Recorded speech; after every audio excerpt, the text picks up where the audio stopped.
আসসালামু আলাইকুম দর্শক, পরিস্থিতি দেখেন কত লজ্জাজনক এবং অপমানকর।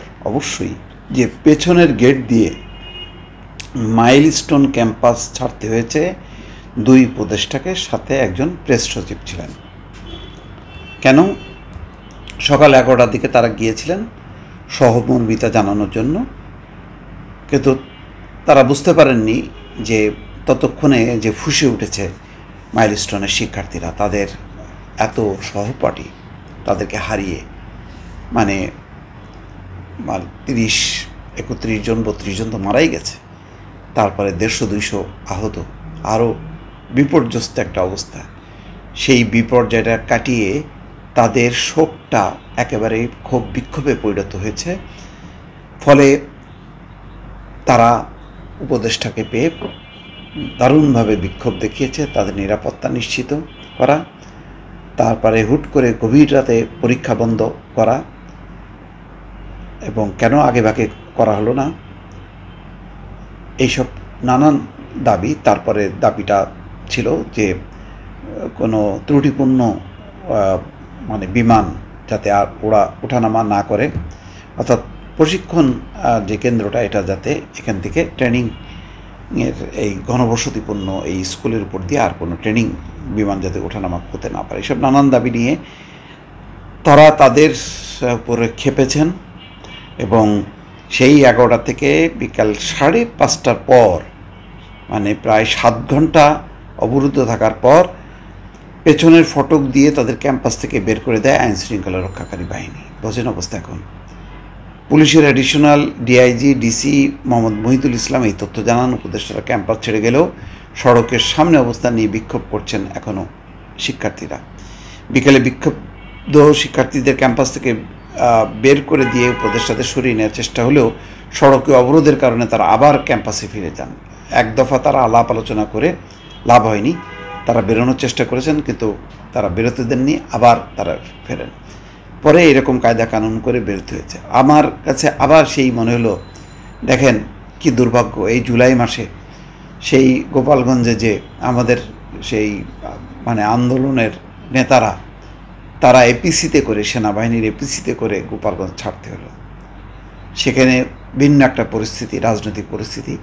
আর এখানে দলমত কোনো রাজনীতি নেই, কিন্তু ক্ষোভ বিক্ষোভ উত্তাল। তারা কোনো এখন রাজনীতি বোঝে না, তারা বোঝে তাদের অধিকার, তাদের এই হতাহত যে বিপুল পরিমাণ হলো তার বিচার তারা এখন চাইছে। সেই কারণে তারা সেখানে অবরুদ্ধ করলো এবং সেই উপদেষ্টাদেরকে একইভাবে বলতে গেলে তাদের সঙ্গে মিশে বা তাদেরকে নিয়ে যে ছাড়বেন সেটা কিন্তু হলো না।